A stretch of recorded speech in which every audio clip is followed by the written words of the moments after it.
Next now to the U.S., where Vice President Kamala Harris is set to unveil her running mate later this Tuesday.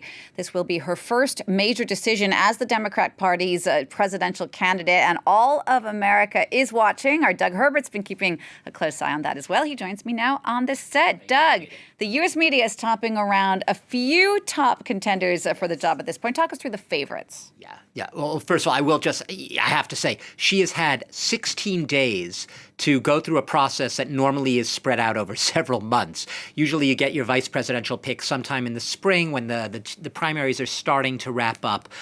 She's had since July 21st, the day Joe Biden announced that he would not seek re-election, and endorsed her as a Democratic nominee, and the rest flowed. Look, what we know is she has a short list, okay? And what we also know is they're all white men, at least from the short list we have. We know that she's seeking to, in American political parlance, balance the ticket, which means she's a black woman, so a white man. She's trying to get the perfect ticket to take on Donald Trump and his running mate, J.D. Vance, in November.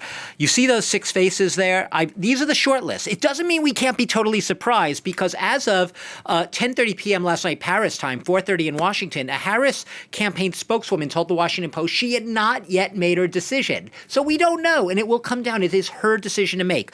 But I will go with a few of the ones that are getting a lot of attention in the American press right now. Doesn't mean they're going to be the picks. Tim Walz is a lot of the speculation has been, well, she's going to pick someone from a battleground state because she needs those battlegrounds. In American presidential politics, everything pivots on tens of thousands of votes in a handful of states that will determine the election. So Minnesota's not a battleground state, but what it is it's a Midwestern state. Tim Walz is a very successful governor there. He's very folksy. He's able to really appeal, and he's popular with the middle, the working class there. He's a former educator. He was an athletic coach, a wrestling champion.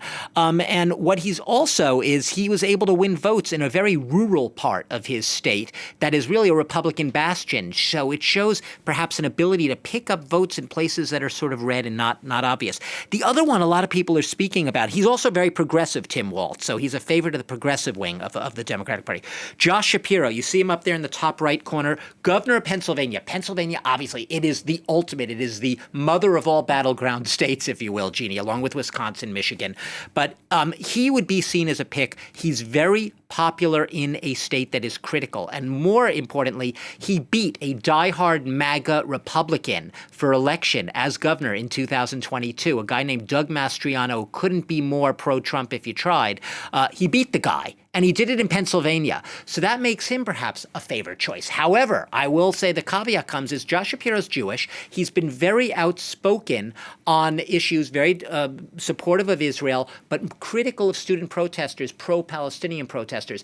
That has drawn the ire of some on the left wing of the Democratic Party. Whether that is going to deter Kamala Harris, who knows? It's her decision to make, but it has been an issue. There's been a fierce lobbying effort, I will say, among Democrats in the party around this decision. Some say it's come down to almost like a primary contest that never happened. Well, whoever is going to be the new candidate, and we will know in a few hours, they're going to have to hit the ground running because the new VP candidate is already on the schedule with Kamala Harris for a campaign event tonight. Absolutely. She's expected to announce in some sort of perhaps online streaming. We don't know the exact format yet, but we do know that she's scheduled Philadelphia, right? Pennsylvania, that key battleground state. I just showed you Josh Shapiro, governor there.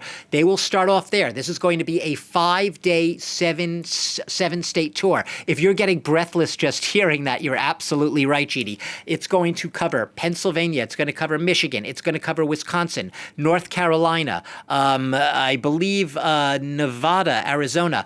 She was supposed to as well go to a 7th state, Georgia. I believe that's been postponed because there's a hurricane that made landfall in Florida on Monday. But 7 states in 5 days, at least 10 initially, that is a lot of campaigning. Donald Trump's campaign is said to be planning to try to follow in tow, to try to sort of piggyback their campaign on their campaign and follow them everywhere they go. It is breathless from the start, but they don't have much time to campaign, less than 100 days to go till the election. All right. It is going to be incredible to watch how that develops. Thanks so much, Doug, for keeping an eye on it for us. That's France 24's Doug Herbert.